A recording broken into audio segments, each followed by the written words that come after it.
சென்ற மாதம் தூத்துக்குடியிலே நடந்த புத்தொழில் களம் நிகழ்ச்சியின் வழியாக பல இளைஞர்கள், இளம் பெண்கள் அந்த புத்தொழில் களத்தின் வழியாக தொழில் முனைவோர்களாக தொழில் தொடங்குவதற்கு உதவி செய்யக்கூடிய ஒரு முன்னெடுப்பை செய்திருந்தோம். அதன் வழியாக 3 பேர் தேர்ந்தெடுக்கப்பட்டிருந்தார்கள்.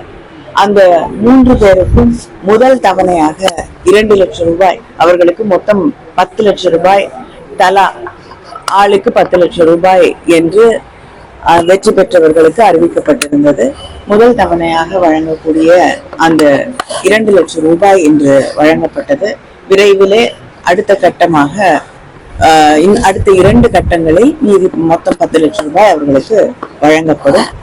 இந்த தொழில் முனைவோர்கள் ஏறத்தாழ அந்த புத்தொழில் களத்திற்கு ஒரு 400 பேர் அதற்கு விண்ணப்பம் செய்திருந்தார்கள்.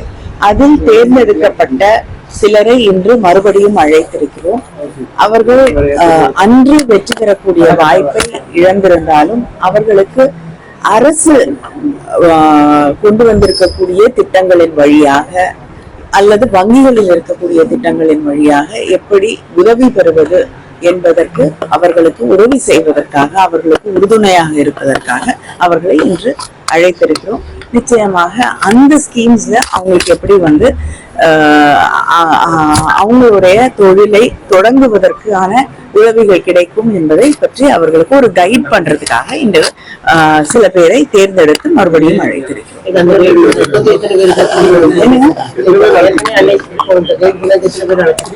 ஒரு ஏறத்தாழ ஒரு 40 பேரை அழைத்திருக்கிறோம்.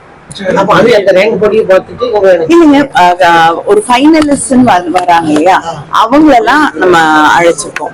முதல் கட்டமாக எது எல்லாம் வெற்றி பெறக்கூடிய தொழிலுக்கு உகந்ததாக இருக்கக்கூடிய வாய்ப்புகள் இருக்கக்கூடியதாக முதல் கட்டமாக தேர்ந்தெடுக்கப்பட்டதோ அவர்களை அழைத்திருக்கிறோம். வாய்ப்புகள் இன்னும் அதிகரிப்பதற்கு அவங்களுக்கு ஒரு சின்ன ட்ரைனிங் மாதிரி, அவங்களுக்கு ஒரு கைடன்ஸ் மாதிரி கொடுக்கறதுக்காக தான் அவங்க இல்ல சில பேருடைய உதவியோடு, அது மட்டும் இல்லாம CSR ஃபண்ட்ஸ், பர்சனல் ஃபண்ட் இதெல்லாம் சேர்த்து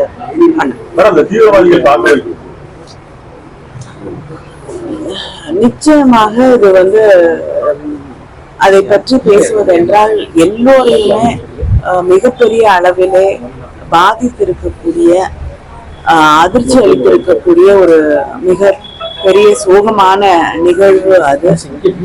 ஆனால் அதை அரசியலாக்கக்கூடிய ஒரு சூழலை நாம் பார்த்து கொண்டிருக்கிறோம். ஒன்றிய அரசாங்கம் இதை ஒரு வேறு திசைக்கு திருப்பக்கூடிய ஒரு அபாயத்தில் இந்த சூழலை கொண்டு போய் அவர்கள் தள்ளிக்கொண்டிருக்கிறார்கள். அவர்கள் சில ஃபெயிலியர்ஸ் இருக்கு அரசாங்கத்தின் பக்கத்திலே, அதை அவர்கள் ஏற்றுக்கொண்டு அதை சரி செய்ய வேண்டும். அதை சரி செய்யாமல் இந்த நாட்டின் பாதுகாப்பை உறுதி செய்ய முடியாது என்பதை நாம் புரிந்து கொள்ள வேண்டும். ஒவ்வொரு மாநிலம் தேர்தல் வரும்போது இப்படி ஒரு தாக்குதல் நடைபெறுது.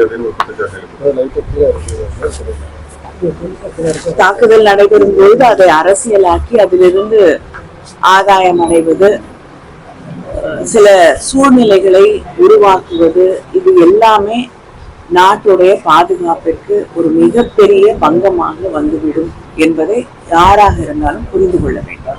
செய்திகளை உடனுக்குடன் தெரிந்து கொள்ள கீழ்கண்ட கேபிள் மற்றும் DTH நெட்வொர்க்குகளில் எம்நாடு செய்தி தொலைக்காட்சியை காணுங்கள். பாதகம் செய்பவரை கண்டால் நாம் பயம் கொள்ளலாகாது பாப்பா. மோதி மிதித்து விடு பாப்பா, அவர் முகத்தில் உமிழ்ந்து விடு பாப்பா. அண்மை செய்திகளை உடனுக்குடன் தெரிந்து கொள்ள இணைந்திருங்கள் எம்நாடு தொலைக்காட்சியுடன்.